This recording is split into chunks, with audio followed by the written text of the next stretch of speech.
Mesdames et messieurs, bonjour. Merci de nous retrouver sur Canal 2 International. L'heure est à l'information bilingue, une coprésentation de Monique Naousifosso et de Sherifa Saleh. Good day, Sherifa. Good day, Monica. Welcome and thank you for joining us on this 1 p.m. bilingual newscast. Right ahead, our top stories.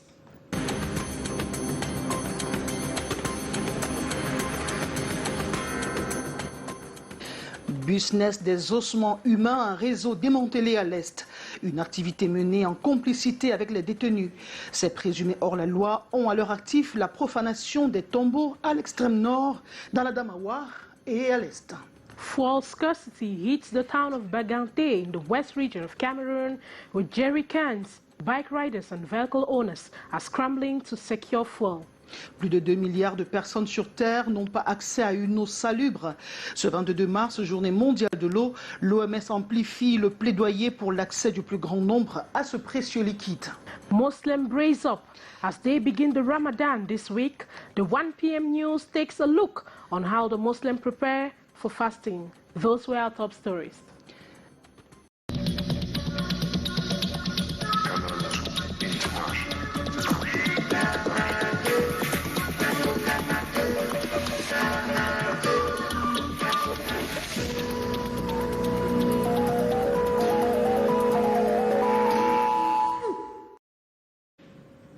Une fois de plus, mesdames et messieurs, bienvenue au journal. Nous l'ouvrons par quelques faits de société.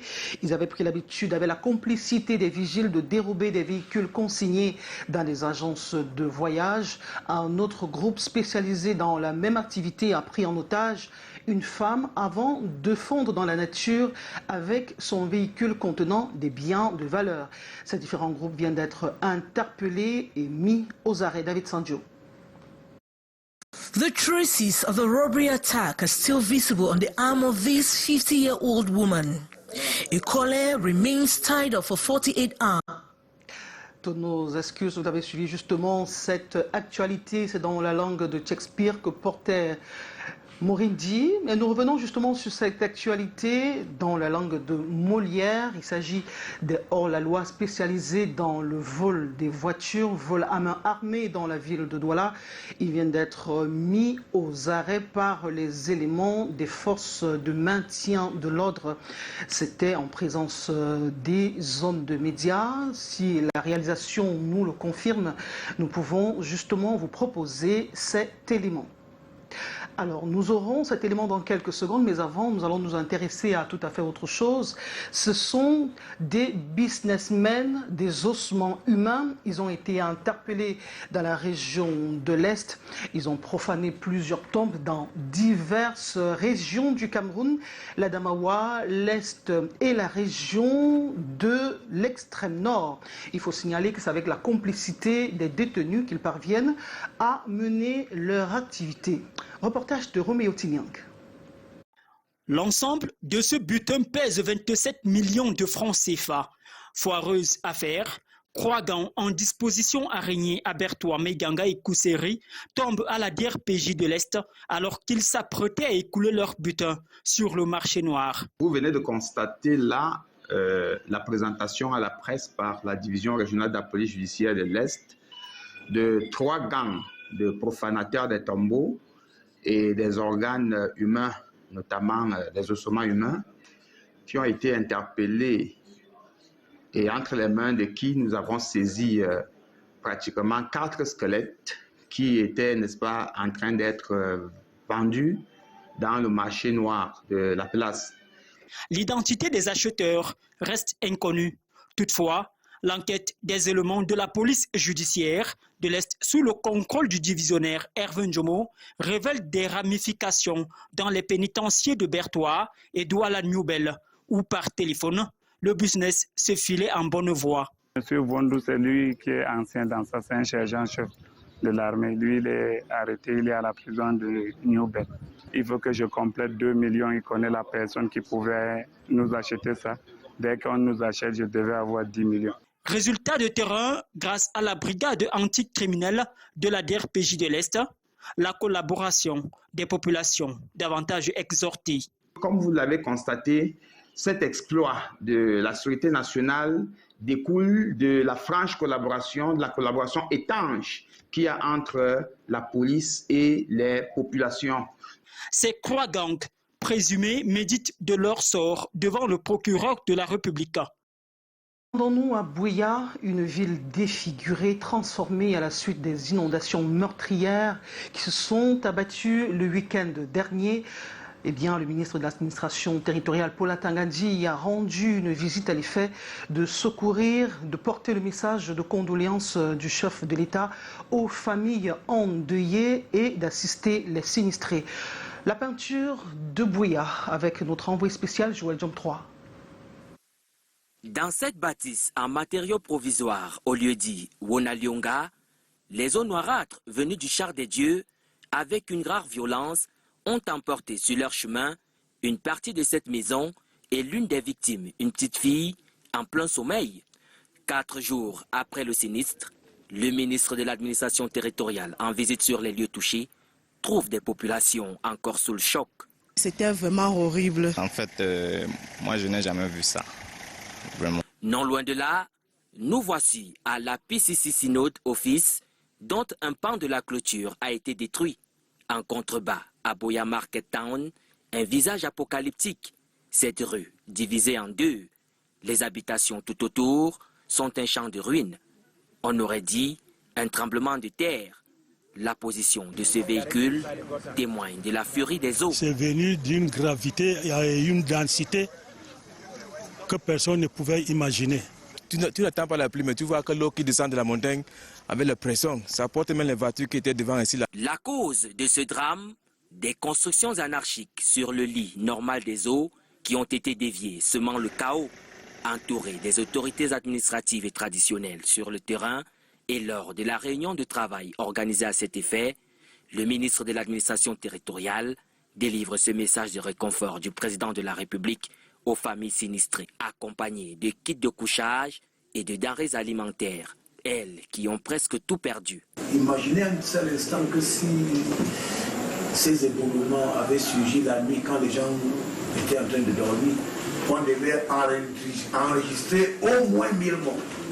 Dans des quartiers tels que Babouti et Bonabéry, les mêmes scènes de désolation. L'activité des populations ayant eu ce malheureux rendez-vous avec les eaux ce jour-là s'affaire désormais au nettoyage et à la récupération de ce qui peut l'être. Entre-temps, le bilan humain s'est alourdi. Un homme d'âge avancé est décédé hier au quartier Bova. Retour à Douala, nous vous annoncions à l'entame de ce journal ce gang de voleurs de voitures qui vient d'être mis aux arrêts, spécialisés notamment dans le vol des voitures qui ont été consignées dans les agences de voyage et perquisition dans les domiciles. Leur mode opératoire consiste à la prise d'otages de leurs victimes. Reportage de David Sanjo.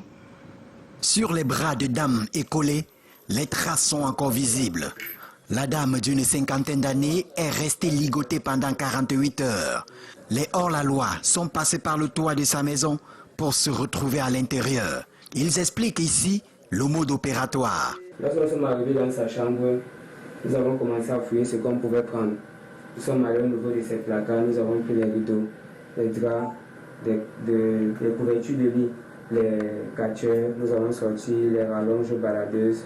Nous avons sorti les tapis. Nous l'avons mis chargé directement dans la voiture. Les deux cambrioleurs vont repartir avec comme butin ce véhicule chargé d'objets de valeur, mais seront très vite rattrapés. Ces délinquants ont emporté de son domicile un véhicule automobile ainsi que plusieurs effets et une somme d'argent. Il est de signaler que ces brigands connaissaient les lieux parce que l'un d'entre eux avait travaillé dans la maison en tant que vigile pendant un certain nombre de mois. La course n'aura pas été longue pour des présumés trafiquants de véhicules. Pour la plupart, des véhicules volés dans des agences de voyage avec la complicité des gardiens et d'un gendarme qui se trouve en ce moment à la Légion de gendarmerie du littoral. La proposition de vente d'un de ces véhicules volés est postée sur la toile. L'acquéreur et le démarcheur seront interpellés. J'ai acheté le véhicule, on est allé au commissariat de Moluku pour faire un certificat de vente. Donc j'avais la voiture et le certificat de vente. rendu à Douala avec mon ami Sauvetage pour certaines transactions. On nous a interpellé que le véhicule c'est un véhicule volé. On nous a amené ici. Il est venu me voir qu'il veut revendre le véhicule. Ce que j'ai fait, c'est que la première des choses, j'ai identifié si c'est vraiment son véhicule. Il m'a présenté le certificat de vente. J'ai vérifié si tout était OK. Je donc posté la photo en ligne pour vendre. C'est là où je me retrouve ici. Mais la police porte plutôt un autre regard. Nous avons pu retrouver 4 des véhicules volés, ainsi que 2 autres à la possession des bandits qui ne faisaient certes pas partie du lot de véhicules volés, mais dont l'origine est douteuse. Les véhicules volés sont encore à niveau de la DRPJ. 2 ont déjà été identifiés puisque leur propriétaire avait formulé des plaintes à notre niveau. Autre fait, 2 jeunes interpellés au lieu dit CCC à Douala en possession des ossements humains exhumés, disait-il, à Bogo, dans l'extrême nord du Cameroun. Tous se retrouvent en ce moment à la police judiciaire, le temps d'être mis à la disposition du procureur de la République. Pénurie du carburant, le phénomène se repend progressivement. Nous faisons un focus sur Baganté dans la région de l'Ouest Cameroun où une seule station dessert toute la population. Sherifa Saleh. Effectively, Monica, now see we take you to the west region of Cameroon, precisely Baganté, which is currently hit by fuel scarcity. The shortage has grounded for some activities for the past 4 days, and only one filling station supplies at the moment, and rationing is real. Ambogladis Dibang has that story. These cars and motorbikes are scrambling for fuel. The long queue at this filling station in Banganti in the west region of Cameroon is telling of how economic activities have been grounded. Some drivers are with gallons and jerrycans struggling to purchase fuel as this is the lone filling station in the town. All other dispensers have gone dry for the past 3 days. The scramble pushed the forces of law and order to step in to preempt any forms of demonstrations. There is fuel scarcity. It is really bad. If I stay home, how do I pay my rent? That is my bike station there. I cannot walk. There is no fuel. It is either there is shortage or it is an increase. That is why I have decided to come hustle here. We have been searching for fuel for the past 2 days. It is available only in this filling station and it is rationed. You can't buy fuel for more than 1,000 francs CFA. How can we work with that quantity of fuel? The scarcity led to hikes in the prices of fuel in some sales points few days ago, leaving bike riders worried as some have decided to halt activities. I bought a liter of fuel yesterday at 2,000 CFA francs. That was at about 8 p.m. With that, I can only work and raise 2,500 CFA francs. I am here again to purchase fuel for 2,500 CFA francs, but there is no way. It is the second time in 3 months that the town of Banganti is hit by fuel scarcity. In an attempt to get explanations on the cause of the shortage, none of the managers of the filling stations was willing to talk. Gladys Sambodiban reporting there, and we take you to Garwa, especially precisely in Mayoluti, where 10 hostages have been set free, and they regained their freedom after a fierce battle between the security forces and the alleged kidnappers. And in the following reports, Dimorin tells us they went through physical torture and violence. Her reports. This is another operation that the Gide Gendarmerie Brigade has embarked on to crack down on the disturbing phenomenon of kidnappings and demands for ransoms. Their actions resulted in the release of 2 hostages in the localities of Bula Ibin. 5 other hostages were freed from captivity in the locality of Golombe in another operation.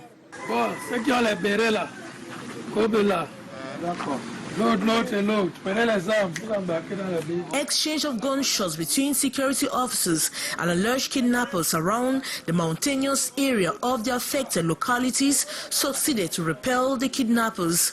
These victims suffered physical violence, including torture. Their toe, nails all torn out. They sustained bruises all over their bodies. The same ordeal of these 3 other hostages freed from the hands of their kidnappers in Figil. The victims are still haunted by fear. Captivity chains and other tools were recovered during the operation. The quick intervention of elements of the gendarmerie from Guinea was made possible thanks to a tip-off and the collaboration of the population. It should be noted kidnappings and a demand for ransom is a growing phenomenon which continues to traumatize the population. Most of those affected have relocated to safer areas. Monique, now see, what do you prefer in the name of drinking good water? Eh bien, Sherifa Saleh, s'il m'était demandé de vous poser également la question de savoir quelle eau buvez-vous, que me diriez-vous? Nos reporters sont allés à la rencontre des Yaoundéens. Il s'agit des résidents de la ville de Yaoundé pour avoir leur préférence en eau. D'aucuns boivent de l'eau minérale, d'autres étanchent leur soif avec de l'eau du forage et de la source. Dans toutes ces options fleuves, quel est donc l'avis médical? Nos reporters sont allés à la rencontre de l'expertise médicale. C'est par rapport à cette journée consacrée à l'eau, la journée mondiale de l'eau. Karel Mesatiachoya, Constant Kamga nous servent de guide. Il se sert direct au robinet. Nul besoin de verre. Il suffit de lever sa bouteille, pencher la tête et hop. Comme ce jeune homme, ils sont nombreux qui étanchent leur soif dans le forage. L'eau de source également prisée. Des raisons versées ça et là. Quand je bois ça, je suis en santé. Et c'est plus agréable à boire que l'eau du robinet. C'est moins cher et je vois que c'est propre. Le précieux liquide version minérale, également listé dans les préférences, même si le prix a tendance à sécher l'envie d'en consommer. Je n'ai pas d'argent pour m'acheter de l'eau à tout moment. Allons à présent puiser un avis médical à l'hôpital de district de la Cité Verte, dans la capitale. Le docteur Paul Elundu Onomo nous ouvre ses portes. Son point de vue. Si c'est un patient à qui vous recommandez une eau minérale, en fonction de la pathologie qu'il a, il y a un type d'eau minérale qu'il doit avoir, par exemple. Maintenant, si c'est pour une eau de consommation courante, c'est quand même bien d'avoir de l'eau minérale. Maintenant, si on ne peut pas avoir de l'eau minérale, on peut avoir de l'eau de source ou de forage qu'on peut traiter de diverses façons. S'agissant des méthodes de traitement, il y en a plusieurs. On peut la potabiliser de façon mécanique, c'est-à-dire la filtrer, pour capter la saleté qui est visible. Pour les autres particules invisibles, notamment les microbes, on peut les détruire à partir de l'ébullition à 100 degrés pendant environ 6 minutes. Et l'utilisation de l'eau de javel. On utilise environ 3 gouttes d'eau de javel pour 1 litre d'eau ou un capuchon pour 10 litres. Astuce qui pourrait accélérer le changement, tel qu'indiqué dans le thème de la Journée mondiale de l'eau, qui sera célébrée demain, 22 mars 2023. Et nous y sommes déjà. Merci Karel Mesatiachoya. Parlons des échos de la forêt à l'occasion de la célébration de la Journée internationale des forêts. Le temps d'une exposition itinérante et interactive. Les enjeux de conservation des forêts tropicales humides ont été débattus. Le vernissage initié par l'ambassade de la France au Cameroun fait partie en réalité d'un projet de sensibilisation à la protection des forêts où se mêlent partage d'expériences et nouvelles technologies. Janice Kamga, Constant Kamga. Il faut qu'on trouve une solution. Sur ces planches de l'Institut français de Yaoundé, un pygmée baka qui défend la cause de la forêt, sa maison. Il réagit aux photos, vidéos et documentaires diffusés à l'occasion de la Journée internationale des forêts et porte le plaidoyer des peuples autochtones qui y vivent. On nous défend la forêt, même si vous ne sortez pas à temps, mais on va aller vous menacer. C'est ça que je demande, mais pourquoi l'État bouffe tout? À l'avant-garde, l'Institut de recherche pour le développement, IRD, qui défend à travers cette exposition un modèle de partenariat avec les pays du Sud basé sur la co-construction, et l'ambassade de France qui a imaginé une douzaine d'expérimentations teintées de réalité virtuelle afin de conscientiser les jeunes lycéens et collégiens.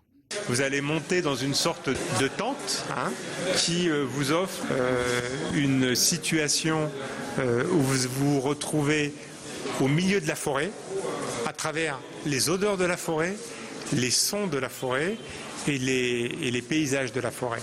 Ces panneaux sur l'utilisation intelligente des forêts tropicales humides d'Afrique centrale feront le tour du Cameroun à travers les établissements scolaires. L'expo s'étend de mars 2023 à décembre 2024. Parlons de sport football à présent avec les matchs comptant pour les éliminatoires de la Coupe d'Afrique des Nations 2024. Eh bien, le dernier joueur attendu dans la tanière des Lions indomptables, Nicolas Koulou, a finalement rejoint ses coéquipiers. Le groupe est désormais constitué de 23 joueurs à 2 jours de la première manche du match Cameroun-Namibie comptant pour les éliminatoires de la CAN Côte d'Ivoire 2023. Après la séance d'entraînement ouverte au public hier, les Lions indomptables évoluent à huis clos ce jour, loin des regards. La séance d'entraînement de ce matin a été annulée pour céder place à un travail en salle. Eh bien, allons retrouver nos envoyés spéciaux à la suite des Lions. À Yaoundé, Marc Chouamou, Michel Foucault, Augustin Fossi, bonjour. Vous êtes devant le camp de base des Lions. Quelles sont les dernières nouvelles de la tanière, messieurs ?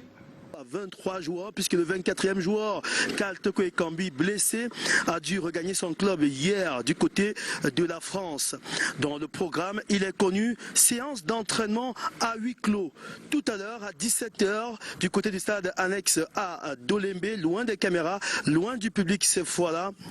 On a également eu des informations concernant l'adversaire. Eh bien, 2 émissaires de la Fédération namibienne de football sont arrivés au Cameroun aujourd'hui. Question de préparer l'arrivée de l'équipe nationale de football de la Namibie qui est attendue donc demain du côté de l'aéroport international de Yaoundé-Simalène, et demain sera donc veille de match. Des séances d'entraînement de veille de match sont prévues demain dans la soirée, et il y aura cette fameuse conférence de presse d'avant-match. L'heure n'a pas encore été fixée par la Fédération camerounaise de football, mais la conférence aura lieu dans les locaux du stade Omnisport Amadou Ahidjo de Yaoundé. On rappelle que Cameroun-Namibie se joue ce vendredi à 20h30 à guichet fermé, donc tous les billets doivent être vendus jusqu'à demain jeudi, puisque le jour du match, personne ne vendra les billets, du moins officiellement. Voilà ce qu'on pouvait dire en termes d'informations dans la tanière des Lions indomptables du Cameroun, les Lions qui sont logés juste derrière moi. Et puis on peut apercevoir aussi le bus des Lions qui est encore bel et bien positionné pour attendre que les joueurs finissent de se reposer et prennent la direction du stade annexe à Dolembe lorsqu'il sera 16h00. La séance va durer 90 minutes de 17h à 18h30 et on espère capter quelques images tout à l'heure lors du direct qu'on va lancer à 16h20. Voilà pour les informations concernant la tanière des Lions indomptables du Cameroun et le match à venir de vendredi. Monique Naossi Fosso, je vous rends l'antenne depuis le club Mundi. Michel Foucault, Augustin Fossi, Marc Chouamou pour Canada International. Merci messieurs, retour sur ce plateau et avant cette traditionnelle conférence de presse d'avant-match qui aura lieu demain, Rigobert Sambana, le sélectionneur des Lions indomptables du Cameroun, s'est prononcé sur le compte officiel de la Fédération camerounaise de football. Il parle de sa récente tournée en Europe, les absences de Maxime Choupo-Moting, de Collins Faye. Il parle également des joueurs locaux. Je vous propose de l'écouter. L'objectif, je pense qu'il est très simple, parce que vous savez que nous sommes sur un nouveau projet. Je parle du projet, mais je dirais tout simplement qu'après la Coupe du Monde, nous avons eu un temps vraiment de coupure. Vous savez, après cette compétition, tous, chacun est allé retrouver son travail, son équipe. Et il fallait que je dise personnellement que je puisse retrouver les joueurs et échanger avec eux, hormis le fait que nous soyons sur les stades, de pouvoir crier encore et leur dire exactement qu'est-ce qu'on attendait d'eux, parce que les erreurs commises par le passé, qu'elles ne se répètent plus. C'est vrai qu'ils font partie des cadres, ces 3 absents, deux pratiquement de côté, pour le capitaine Aboubakar Vincent, qui est suspendu juste lors du premier match et qui sera là au deuxième match. C'est vrai que Maxime, en ce moment, qui est très en forme et qui est très important dans l'effectif, sans oublier Faye aussi. Mais vous savez, on va faire avec ceux qui sont là.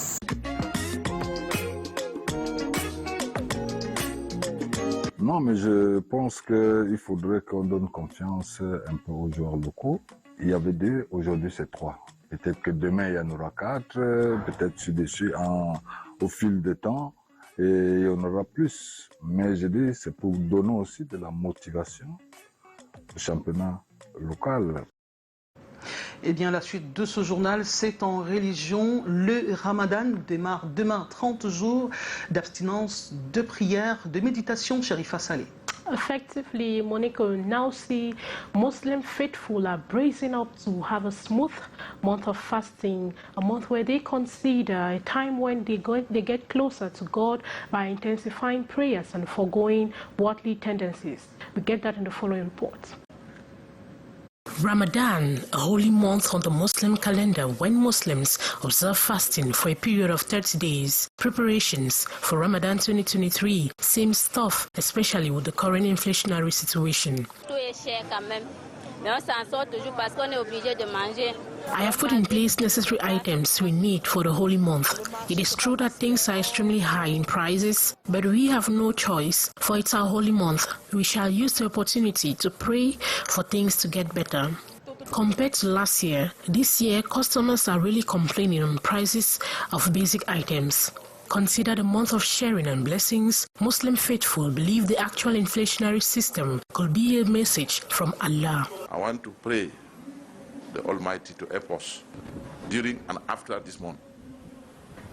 So we will try to sacrifice ourselves in this condition, economic condition so difficult, that if we try to observe very well, very good, the practice of Ramadan, I think will be better after. So don't say only to pray. We shall pray with sacrifice. We must do sacrifice and do well what Allah Almighty with the Prophet Muhammad sallallahu alaihi wasallam prescribes us. It is to be recalled that during this period, Muslims consume much of peanuts, oil, and sugar. Unfortunately, these items have witnessed galloping price hike. The high cost has pushed households to adjust their budgets. And it is with that report that we put an end to this 1 p.m. Balingo newscast on Canal International. It was a co-presentation of Monique Naoussi and my humble self, Sherifa Saleh. Monique, good day. Good day, Sherifa Saleh. Mesdames, Messieurs, merci de nous avoir suivis. Nos programmes se poursuivent, 15h30. Prenez rendez-vous avec l'information Écho des régions, la voix des régions du Cameroun.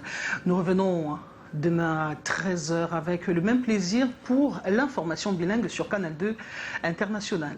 Bonne journée.